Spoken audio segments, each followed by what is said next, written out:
मैं छुट्टियों में मौसी के घर गई तो मौसी हर रात मेरी नाक में तेल लगाकर कहती, इससे तुम्हारे सर के बाल लंबे होंगे।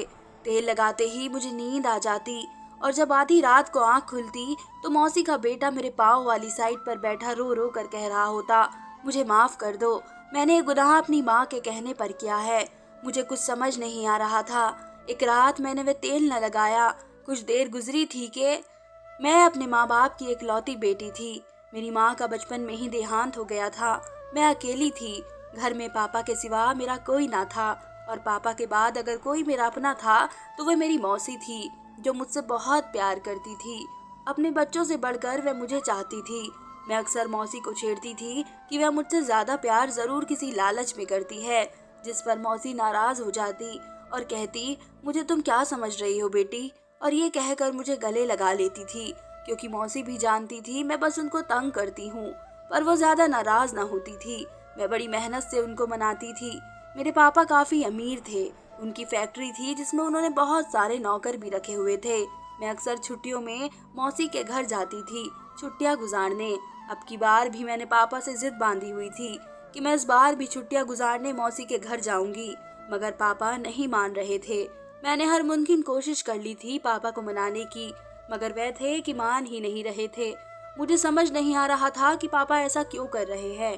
पहले तो वे मेरी थोड़ी सी जिद पर मान जाते थे, अब तो वे मौसी का नाम लेते हुए ही मुझ पर गुस्सा करना शुरू कर देते थे। मैंने ज्यादा जिद की तो कहने लगे, बस खामोश रहो। मैंने कहा, ना तुम इस दफा कहीं भी नहीं जाओगी तो नहीं जाओगी। अब मैं तुम्हारे मुंह से मौसी का नाम न सुनूं। ये ना हो अब की बार मुझे तुम्हें समझाने के लिए कोई और तरीका अपनाना पड़े। पापा मेरी जिद पर अचानक ही भड़क उठे थे। मैं बहुत गौर से अपने पापा की सूरत देख रही थी। आखिर ऐसा भी क्या हो गया था जो पापा गुस्से में आ गए थे। उनकी बातों से ऐसा लग रहा था जैसे मैंने मौसी के घर जाने की बात न की हो, बल्कि कोई गुनाह कर बैठी हूँ। मुझे उनके बर्ताव की वजह समझ नहीं आई थी, इसलिए मैंने वजह जानने के लिए पापा से पूछा था, पापा इसमें जिद की क्या बात है, मुझे जाना है। हर बार तो जाती हूँ ना, अब की बार ऐसा क्या है जो आप वहाँ का नाम लेने पर नाराजगी दिखा रहे हैं। मैं भी पापा के इनकार पर उनके सामने डटकर खड़ी हो गई थी। मैं इकलौती थी, इसलिए पापा मुझे कुछ नहीं कहते थे और मैं भी उसका बहुत फायदा उठाती थी। अब भी मैं ऐसे ही कर रही थी। असल में हमारे पास हर किस्म के ऐशो आराम थे, लेकिन मुझे मौसी के इस छोटे से घर में मजा आता था। वहाँ मेरा वक्त अच्छा गुजर जाता था। तुम बात नहीं समझ रही हो, पहले की बात और थी, अब की बात और है। पापा ने मुझे जिद पर अड़े देखा तो गुस्से की बजाय नरमी से समझाना चाहा। अच्छा, मुझे भी तो बताएं पहले में और अब में क्या फर्क है। मैं दोनों बाजू सीने पर बांध कर उनके सामने खड़ी होती हुई बोली थी, जिस पर पापा ने मुझे बहुत गुस्से से देखा था। बेटा, पहले तुम छोटी थी और तुम्हारी मौसी के बच्चे भी छोटे थे, मगर अब सब बड़े हो गए हो और आजकल जो हालात चल रहे हैं मैं उनसे डरा हुआ रहता हूँ। मुझे अपने साये पर भी भरोसा नहीं है। जब मैं जाऊंगा तब तुम मेरे साथ चली जाना, लेकिन अभी अकेले नहीं जा सकती तुम। और वैसे भी वह लोग इतने भी अच्छे हालात से नहीं गुजर रहे कि तुम्हारी भी मेहमानदारी कर सके। दौलत हमारे पास है, उनके पास नहीं, इसलिए दूसरों पर बोझ नहीं बनना चाहिए। अब तुम बच्ची नहीं हो, समझदार हो। लोगों पर इतना अंधा भरोसा करना अच्छी बात नहीं है। वह तुम्हारी मौसी है, तुमसे प्यार करती है, लेकिन आदमियों की फितरत से तुम अभी वाकिफ नहीं हो, इसलिए अच्छा नहीं लगता यूं किसी के घर जाकर रहना। पापा ने मुझे एक बार फिर से प्यार से समझाया था, मगर मैं जिद से उनके सामने खड़ी रही थी। तो क्या बड़े होने से रिश्ते बदल जाते हैं? पापा, रिश्ते तो वही रहते हैं ना। पापा आप इतना ना सोचे। मौसी बहुत अच्छी है और मुझसे प्यार करती है। मुझे भी उनसे बहुत प्यार है। पापा प्लीज, मैंने कोई गलत फरमाइश तो नहीं की जो आप इस तरह मुझ पर रोक टोक कर रहे हैं। मैंने उनके पास बैठकर अपने हाथ पापा के गले में डालते हुए कहा तो पापा ने मेरे सामने हथियार डाल दिए थे और मुझे जाने की इजाजत दे दी थी। मैं उनके इजाजत देने पर खुशी से उछली कूदती अपने कमरे में जाकर जाने की तैयारियां करने लगी। इस दौरान मेरे पापा कमरे में आकर फिक्रमंदी से मेरे पास बैठे मुझे देखते रहे थे, मगर मैं पापा की फिक्र ना समझते हुए अपनी खुशी में मगन अपनी चीजें बैग में रखती रही। फिर कुछ ही देर में पापा ने अपने नौकर से कहा तो वह मुझे मौसी के घर ले गया। मौसी के घर जाने की खुशी ने मुझे पागल कर दिया था। मैं हंसती मुस्कुराती मौसी के घर की तरफ रवाना हो गई थी। मैं जब मौसी के घर पहुंची तो मेरी मौसी बेचैनी से मेरा इंतजार करती दरवाजे के पास ही खड़ी थी। मुझे अपनी मौसी की आदत बहुत अच्छी लगती थी। वे मेरा इंतजार बहुत बेसब्री से करती थी। जब मैं गाड़ी से उतरकर उनकी तरफ बढ़ी तो मेरी मौसी ने मुझे बड़े प्यार से अपने गले लगाया और मेरा माथा चूमते हुए मुझे अपने साथ अंदर ले गई। सभी मुझसे बड़े अच्छे से मिले थे। मैं उनका इस कदर प्यार देखकर खुश हो गई थी। मुझे इसलिए तो यहाँ आना इतना पसंद था कि इतने अच्छे थे सब, और पापा न जाने क्या क्या सोचते फिर रहे थे। मैंने दिमाग से ये बातें निकाल दी। मौसी कहने लगी, अच्छा हुआ बेटा तुम आ गई, मैं तो बेसब्री से तुम्हारे आने का इंतजार कर रही थी। मेरे मौसा ने मेरे सर पर हाथ रखते हुए मुस्कुरा कर कहा, कैसी हो बेटा? तो मैं भी जवाब में मुस्कुरा दी थी और कहा, अच्छी हूँ। मेरी मौसी के 2 बच्चे थे, एक बेटी और एक बेटा था। बेटी की शादी हो चुकी थी और बेटा अभी कुंवारा था। मौसी ने खाना मेरी पसंद का बनाया था। मुझे बड़ी खुशी हुई थी।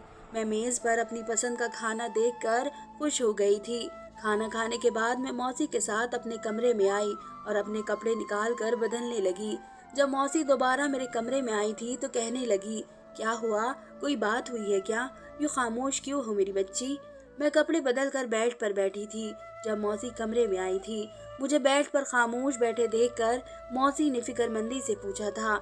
मैंने कहा, नहीं मौसी, कमरा तो अच्छा है, बस ऐसे ही थक गई हूँ, इसलिए शायद। तो मौसी मेरे पास ही बैठ गई और फिक्र से बोली थी, हाँ सफ़र भी ज़्यादा था ना, इसलिए थक गई होगी। चलो लेट जाओ, मैं तुम्हारे लिए चाय बना कर लाती हूँ, फिर तुम्हारी नाव में तेल लगा देती हूँ, तुम्हें अच्छा लगेगा। मौसी मुझे नरमी और प्यार से कहती उठकर चल दी थी। उनके जाने के बाद मैं आराम से लेट गई और अपनी कमर सीधी करने लगी। मैं सोच रही थी अगर पापा इस वक्त मौसी की मेरे लिए मोहब्बत देखते तो मेरी किस्मत पर खुश होते, और न जाने उनको अजीब किस्म के वहम क्यों आते हैं। अभी मैं सोच में ही गुम थी जब कुछ ही देर में मौसी हाथ में चाय का कप लिए कमरे में दाखिल हुई। तब मैं हल्की सी नींद में जा चुकी थी। मौसी की आवाज़ पर मैं सीधी होकर बैठ गई और उनको देखकर मुस्कुरा दी। तुम्हारे पापा नाराज तो नहीं हुए यहाँ आने को लेकर? मौसी ने मुझे चाय पीते देखकर हल्के से पूछा तो मैं उन्हें देखकर शर्मिंदगी से सर झुका गई।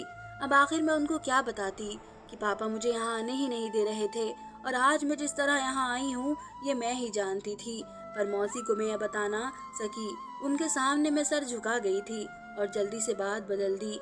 नहीं मौसी, पापा ने क्या कहना था, उनकी इजाज़त के साथ यहाँ आई हूँ, वरना आपको क्या लगता है अगर पापा इजाज़त न देते तो मैं यहाँ आती?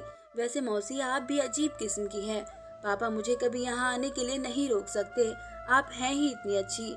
मैंने बात को पलट दिया था, लेकिन दिल में ख्याल आया था पापा का मुझे यहाँ ना आने देना और मौसी का आज पहली बार ये सवाल पूछना। क्या कोई ऐसी बात थी जो पापा और मौसी के बीच हुई जिसका मुझे अंदाज़ा नहीं था? मैंने चाय खत्म करके कप सामने मेज पर रखकर सर झुकाकर शर्मिंदगी से झूठ बोला था। अब उनको क्या बता दी कि पापा कितना भड़क रहे थे मेरे यहाँ आने पर। मेरे झूठ पर मेरी मौसी का चेहरा खुशी से दमक उठा था। मैं नहीं जानती थी कि पापा मुझे क्यों रोक रहे थे, मगर ये बात मौसी को बताकर उनका दिल नहीं दुखाना चाहती थी। लेकिन मैं अब बच्ची तो ना रही थी, अब समझदार थी। मुझे कुछ तो अजीब लग रहा था, लेकिन वह क्या था मैं समझने की कोशिश कर रही थी। मुझे यहाँ आए दूसरा दिन था जब मेरी मौसी मेरे कमरे में आई। उनके हाथ में तेल था। वह तेल लिए मेरे पास आ गई और बोली, आओ बेटा तुम्हारे नाव में तेल लगा दूं। मैंने हैरत से मौसी को देखा। अभी कल ही तो लगाया था उन्होंने तेल। कल मैं इतनी थकी थी, मुझे लगा था थकान दूर करने के लिए लगाया है, लेकिन आज तो थकान नहीं थी। फिर ये सब क्यों? मैंने दिल में सोचा और पूछा, ये किस लिए मौसी? मेरे सवाल पर मौसी हल्के से मुस्कुरा दी और बोली, बेटा इस तेल से तुम्हारे बाल लंबे होंगे और नींद भी अच्छी आएगी। मैं खामोशी से मौसी के सामने लेट गई और मौसी ने तेल लगा दिया। इसके बाद मैं जल्द ही नींद की वादियों में जा चुकी थी। अब ऐसा रोज होने लगा था। तेल लगाते ही मैं गहरी नींद में डूब जाती और मुझे कोई होश न रहता। सिलसिला काफी रात तक चलता रहा था। अब मौसी रोज रात को मेरी नाव में तेल लगाती, लेकिन अभी बात ये थी कि रात में जब मेरी आंख खुलती तो मेरे पाँव वाली साइड पर मौसी का बेटा बैठा होता और रो रो कर मुझसे माफिया मांग रहा होता था। मैं एक रोज तो उसे देखकर हैरान ही हो गई थी, लेकिन वह डरा हुआ था, इसलिए मैंने पहले तो इस बात को ज्यादा गौर नहीं किया। मगर जब हर रोज रात को ऐसा होने लगा तो मेरा माथा दर्द से फटने लगा। मेरे दिल में एक खौफ सा बैठ गया था। मुझे अपनी इज्जत की फिक्र पड़ गई थी। इस रात भी जब मैं होश में आई तो मौसी का बेटा बोल रहा था, मुझे माफ़ कर दो। मैंने ये सब माँ के कहने पर किया है। मैं सब करना नहीं चाहता था। मुझे समझ नहीं आ रहा था आखिर उसकी इस बात का क्या मतलब है। ये बातें मेरे दिमाग में जैसे चिपक सी गई थी। सुबह जब मैं उठी तो मेरा सर दर्द कर रहा था। मुझे समझ नहीं आ रहा था कि मेरे साथ क्या हुआ है। सोच सोच कर जब थक गई तो अपना सर पकड़ लिया। अब मुझे पापा की सभी बातों की समझ आने लगी थी। पता नहीं ये सब वहम था या मेरे दिमाग का फितूर। इस राज से पर्दा तो उठाना ही था अब, लेकिन इस राज को जानने की शुरुआत मैंने अपनी मौसी से ही की थी, क्योंकि उनके बेटे के मुंह से वह बात सुनकर हैरान थी, क्योंकि वह ये कह रहा था मैंने ये सब माँ के कहने पर किया है। मैं अजीब सी उलझन में फंस गई थी। क्या जो मुझे नजर आ रहा था वह सब धोखा था या यही हकीकत थी जिसे मैं मानने को तैयार नहीं थी? क्या वाकई इतनी मोहब्बत करने वाली मौसी कुछ गलत सोच सकती थी? नहीं, जरूर कोई और वजह है। मैं उनका शिकार हो चुकी थी। क्या हुआ मेरा बच्चा, इतना उदास क्यों बैठा है? सब ठीक तो है ना? अगर कोई बात परेशान कर रही है तो बता दो, बताने से दिल हल्का होता है। मैं छत पर खामोशी से बैठी अपने साथ होने वाले वाक्यों के बारे में सोच रही थी जब मेरी मौसी छत पर आई और मेरे पास बैठकर बड़े प्यार और लाड से मेरे सर पर हाथ रखते हुए बोली थी। शायद उन्होंने मेरी चुप्पी से बहुत कुछ अंदाजा कर लिया था। मैं सोच रही थी उनको मेरी इतनी फिक्र है, वह मुझसे कितना प्यार करती थी, भला वह मेरे साथ कुछ गलत कैसे कर सकती थी। मैंने अपनी सोच को रद्द कर दिया और मौसी को देखकर कहा, बस वैसे ही, आज मौसम अच्छा था तो मैंने सोचा कुछ देर छत पर जाकर मौसम से मजे लिए जाए, इसलिए मैं यहाँ आ गई। मैंने मौसी का हाथ पकड़ा और आहिस्ता से दबाते हुए तसल्ली दी, तो जैसे उनका रुका हुआ सांस दोबारा से चलने लगा था। मैंने महसूस किया था उनके चेहरे पर अजीब सी मुस्कुराहट बिखर गई थी। मैं खामोशी से उनके चेहरे के उतार चढ़ाव देखती रही। थोड़ी देर बाद मौसी उठकर नीचे चली गई तो मेरी सोच का रुख फिर से उसी तरफ मुड़ गया। मेरी मौसी का नाफ में तेल लगाना, उसके बाद मेरा नींद में चले जाना और रोज मौसी के बेटे का कमरे में वही बातें दोहराना। मैं पागल होने को थी। दिल कह रहा था घर वापस चली जाऊं।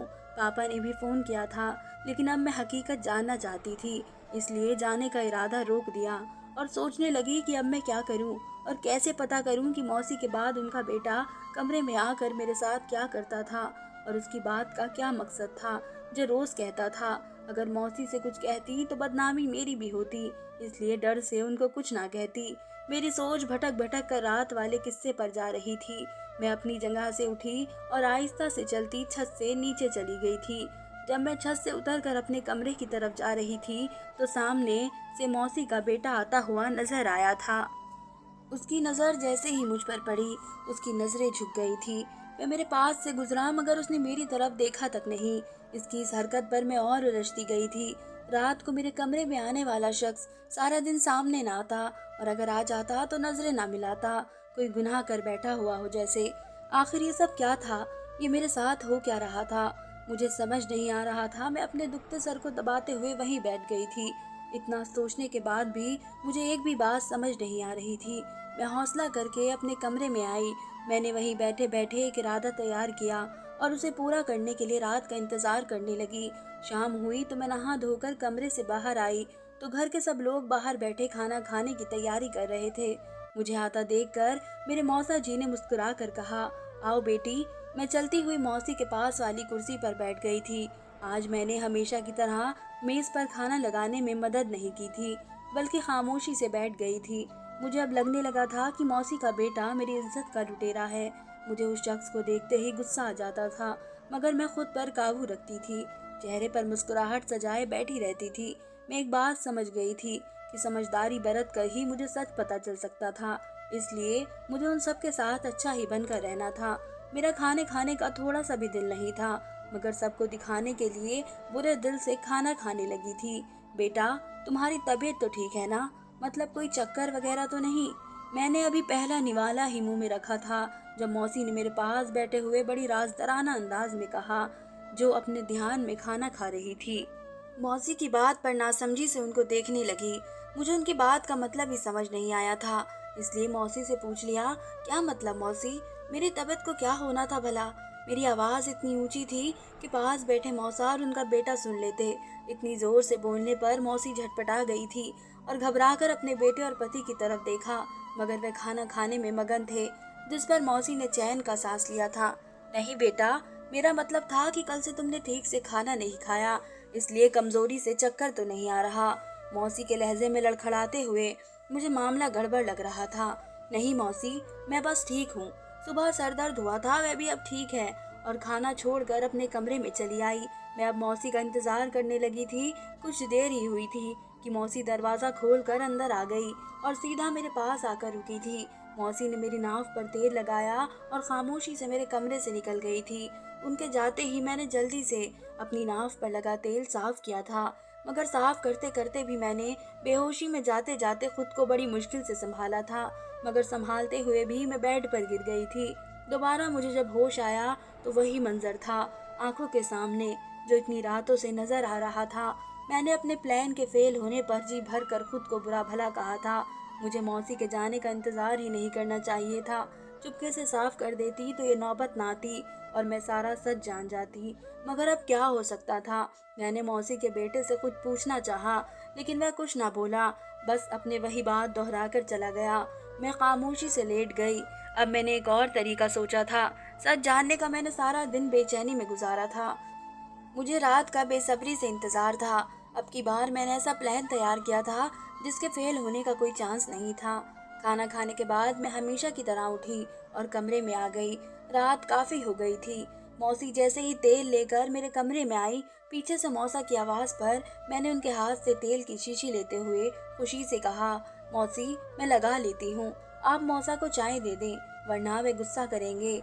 मेरी बात सुनकर मौसी ने बड़ी मिन्नतों के बाद मुझे वह तेल वाली शीशी पकड़ा दी थी। लगा लो, ठीक है, बाल देखो पहले से काफी अच्छे हो गए हैं। वैसे भी भाई साहब अब तुम्हें वापस बुलाना चाहते हैं। घर जाने से पहले काम हो जाए तो अच्छा है। वह अजीब अंदाज में बातें करती जा रही थी। मैंने मौका पाते ही मौसी वाली शीशी से तेल निकालकर उसे दूसरे तेल से बदल दिया और भागकर बेड पर लेट गई। कुछ ही पल गुजरे थे कि मौसी फिर से मेरे कमरे में आई थी और मुझे सोता पाकर बड़ी एहतियात से मेरी कमीज उठाकर देखा था कि मैंने तेल लगाया है कि नहीं। मेरी नाव पर तेल लगा देखकर मौसी ने उस पर और तेल लगा दिया और कमरे से बाहर निकल गई। मैं खामोशी से अपनी जगह पर पड़ी थी। रात धीरे धीरे गुजर रही थी, तभी मेरी आंखों ने जो देखा मुझे उस पर यकीन ही नहीं आया था। मेरी सांस सीने में अटक गई थी। ये सब देखकर सुनकर मुझे अपने कानों पर यकीन नहीं था। जो मैं सुन चुकी थी वह सच था। ऐसा कैसे हो सकता था? क्या लोगों के इतने चेहरे होते हैं? मैं हैरान रह गई थी। मुझे आज समझ आई थी कि मेरे पापा मुझे यहाँ आने से क्यों रोक देते। मेरे जहन में पापा की सारी बातें गूंज रही थी। उनके चेहरे के शिकार और परेशानी मुझे अब समझ आई तो शर्म से सर न उठा पा रही थी। मैं उनको कितने कड़े इम्तिहान में डाल आई थी। यहाँ आकर मौसी इस कमरे में अपने बेटे को लेकर आई थी। देखो बेटा, तुम रोज यहाँ उसके साथ होते हो, तो अब तक ये पेट से क्यों नहीं हुई? मुझे अब सब्र नहीं हो रहा। जल्द तुम अपना काम पूरा करो ताकि इसकी शादी तुमसे करवा कर मैं वह दौलत हासिल कर सकूं जिस पर उसका बाप और ये अकेली हक जमा कर बैठी हुई है। मेरी बहन के मरने के बाद उसके बाप को होना चाहिए था कि उसके हिस्से की जायदाद मुझे देते, लेकिन नहीं, क्योंकि अब घी सीधी उंगली से नहीं निकला तो उंगली टेढ़ी ही करनी होगी। मैं मक्कार मुस्कुराहट सजा कर बोलती कमरा बाहर से बंद करके जा चुकी थी। मैं झट से उठ बैठी थी। मुझे उठता देख अमन को पता लग गया था कि मैं सच जान चुकी हूँ, इसलिए उसने भी खामोशी से सर झुकाकर मुझे सच बता दिया कि ये उसे उसकी माँ ने करने को कहा था। उसने कसम खाकर कहा था कि उसने आज तक मुझे हाथ तक न लगाया था। वह तो बस अपनी माँ की वजह से यहाँ रात गुजार कर चला जाता था, इसलिए मेरी इज्जत महफूज रही थी। इसका मतलब साफ था, पापा को पहले ही मौसी की नियत में खोट नजर आती थी, इसलिए वह मुझे यहाँ आने न देते थे। मेरे यहाँ आने के बाद पापा को एक मीटिंग की वजह से दूसरे शहर जाना पड़ा था, लेकिन वह मुझे फोन जरूर करते थे। आज मेरा यकीन खूनी रिश्तों पर से उठ गया था। मुझे खुद से नफरत होने लगी थी। कैसी औरत के लिए अपनी जान से प्यारे पापा से लड़ती थी, जिद करती थी। वह मुझे मना करते रहते और मैं बेवकूफ़ों की तरह उनसे जिद करती थी और उन्हीं लालची लोगों के पास चली आती थी उनके लालच का निशाना बनने के लिए। ऊपर वाले ने मेरी इज्जत महफूज रखी थी, वरना एक अकेले मर्द के साथ एक कमरे में मैं कहाँ महफूज रह सकती थी। मुझे अपनी मौसी से सख्त नफरत हो रही थी। वो इस कदर घटिया होगी मैं सोच भी नहीं सकती थी। उनको जरा एहसास ना था कि उनकी भी एक बेटी है। वह खुद एक औरत होकर ये सब कैसे कर सकती थी। उन्होंने अपने चेहरे पर अच्छाई का नकाब डाल रखा था जो कि अब उठ चुका था। मैं उनकी बातें सुन रही थी जो सच बता रहा था। मैंने हमेशा माँ की बातें सुनी हैं मगर उन पर कभी अमल नहीं किया, इसलिए मैं उनके मजबूर करने पर भी तुम्हारे साथ कुछ गलत नहीं कर सका। मुझे माफ कर देना। मैं ऐसा नहीं चाहता था और ऐसा कर भी नहीं सकता क्योंकि मैं तुमसे सच्ची मोहब्बत करता हूँ, लेकिन मैं तुमसे शादी नहीं कर सकता। अगर शादी हो गई तो माँ का प्लान कामयाब हो जाएगा। तुम शादी कर लो अपने जैसे किसी अमीर और अच्छे लड़के से। वह रुका नहीं था बल्कि कमरे से निकल गया था। उसके जाते ही मुझे बाहर से सरगोशी में बातें करने की आवाज़ सुनाई दी थी। मैं जल्दी से उठकर दरवाजे के पास गई ताकि उनकी बातें सुन सकूं। न जाने और कितने राज खुलने बाकी थे। मैं सुन सी हो चुकी थी। रिश्तों का बहुत भयानक रूप मेरे सामने आया था। तुम कहीं हमें बेवकूफ़ तो नहीं बना रहे? इतने दिन हो गए तुम्हें उसके पास जाते हुए, वह अभी तक पेट से क्यों नहीं हुई? यह आवाज़ मेरे मौसा की थी जो हर वक्त मुझे बेटी बेटी कहते थकते ना थे। उनके मुंह से ऐसी बात सुनकर मेरे पैरों तले जमीन निकल गई थी। मेरे बाप जैसे मौसा किस कदर गंदे जहनियत के थे। मेरा तो सर चकरा रहा था। तुम्हारी आसानी के लिए इस लड़की की नाव में बेहोशी की दवा मिलाकर लगाती थी ताकि तुम्हारा काम आसान हो जाए, मगर अफसोस तुम फिर भी इतनी देर कर रहे हो। मेरे मौसा मुसलसल अपने बेटे को बातें सुनाते जा रहे थे और वह सर झुकाकर खामोशी से सब सुनता जा रहा था। हम ये सब तुम्हारे भले के लिए कर रहे थे कि इस लड़की की सारी जायदाद बाद में तुम्हारे ही काम आएगी। पागल इंसान, कुछ करो जल्दी, काम खत्म करो। इतनी जायदाद और फैक्ट्रियों के मालिक है ये लड़की, इसे हाथ से न जाने दो। मगर अब मैं दरवाजे के पास से हटकर बैठ गई थी। कुछ देर ऐसे ही बैठी रही, फिर मैंने अपने पापा को फोन मिलाया और अगले ही पल में पापा ने फोन उठा लिया था। पापा के फोन उठाते ही मैंने एक एक बात बता दी थी और आखिर में मैंने मौसी के बेटे की तारीफ भी की थी। उसने अपनी माँ की बात सुनते हुए भी मुझे नुकसान नहीं पहुँचाया था। पापा मेरी सारी बात सुनते ही गुस्से से बरस पड़े थे और मैं खामोशी से उनकी सारी बातें सुन रही थी क्योंकि इस बार मेरी गलती थी। मुझे अपने पापा की बात मान लेनी चाहिए थी। कुछ देर में ही मेरा पापा मेरी मौसी के घर पहुंच गए थे। उन्होंने जी भर कर मेरी मौसी की बेइज्जती की थी। मैंने अमन का साथ दिया, लेकिन पापा को यह रिश्ता मंजूर नहीं था और पापा ने मेरी शादी कहीं और कर दी थी। अगर मौसी लालच न करती तो शायद मेरी शादी अमन से हो सकती थी। अब मुझे समझ आया था कि मौसी ने कितना घाटे का सौदा किया था। धन्यवाद दोस्तों।